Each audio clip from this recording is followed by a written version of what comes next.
It's a beautiful Sunday afternoon here in Summit, New Jersey. I'm at the Visual Arts Center of New Jersey for the exhibition called The Doppler Shift.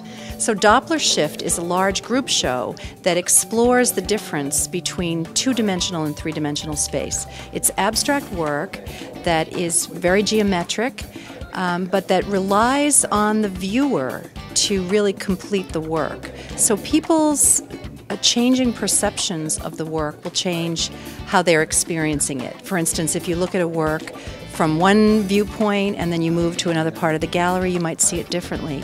And two-dimensional works might begin to appear like they're shaped or they have volume, and three-dimensional works might appear to flatten. The name of the piece is Chromatic Geometry 21. In this painting and all of the ones from this series, I shifted the grid. You can see these very subtle diamond shapes in the painting. It's called Double Take because there are two parts to it. When I came to see the space, I realized that there's a large wall and then there's, a doorway in between. And so I split it up in two parts and tried to create kind of a bridge between the two pieces as well. That's why one is red and black, and this one is also red and black, except for these are small drawings, and that's with a large size drawing. So Imka, what inspired you to become an artist? Oops, what inspired me? Well, nature. Yeah, so I was always looking how things are growing, but also how things decompose. So I would see how how you could open it, and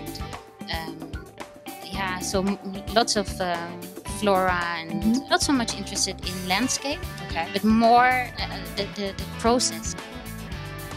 Tell me how your piece relates to the Doppler shift. Well, it relates to motion, I guess.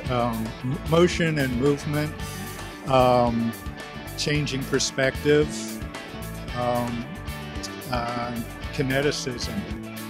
The piece is it's an animation, a stop motion animation that's generated from live action footage filmed in the field, and taking that footage, distilling it into single frames, printing those frames, drawing on them, and reanimating them.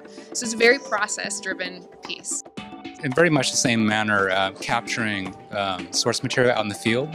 So in this case, recording sounds out in the wild, and then taking apart to its component elements.